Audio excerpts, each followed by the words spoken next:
Have you read your Bible today? Listen as I read Luke 29 through 37. But he, desiring to justify himself, said to Jesus, "And who is my neighbor?"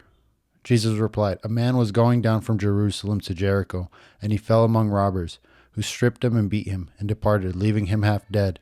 Now by a chance a priest was going down that road, and when he saw him, he passed by on the other side.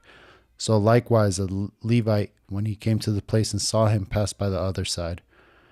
But a Samaritan, as he journeyed, came to where he was, and when he saw him, he had compassion, and went to him and bound up his wounds, pouring on oil and wine.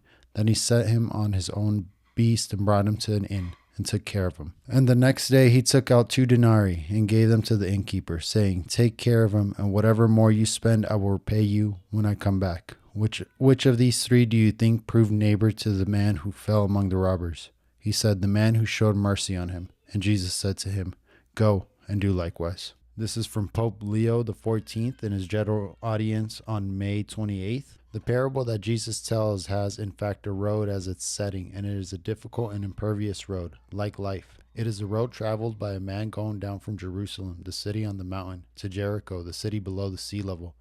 It is an image that already foreshadows what might happen. It happens that man is attacked, beaten, robbed, and left half dead. It is an experience that happens when situations, people, sometimes even those we have trusted, take everything from us and leave us in the middle of the road. However, life is made up of encounters, and in these encounters we emerge for what we are. We find ourselves in front of others, faced with their fragility and weakness, and we decide what to do, to take care of them or pretend nothing is wrong. A priest and a Levite go down that same road. They are people who serve in the temple of Jerusalem, who live in the sacred space, and yet the practice of worship does not automatically lead to being compassionate. Indeed, before being a religious matter, compassion is a question of humanity. Before being believers, we are called to be human. We can imagine that after staying a long time in Jerusalem, that priest and that Levite are in a hurry to return home. It is indeed haste, so present in our lives, that very often prevents us from feeling compassion. Those who think that their own journey must take precedence are not willing to stop for another. Are you willing to stop for another? Think about that. Ask yourself that. And just like the Good Samaritan, go out and live that way.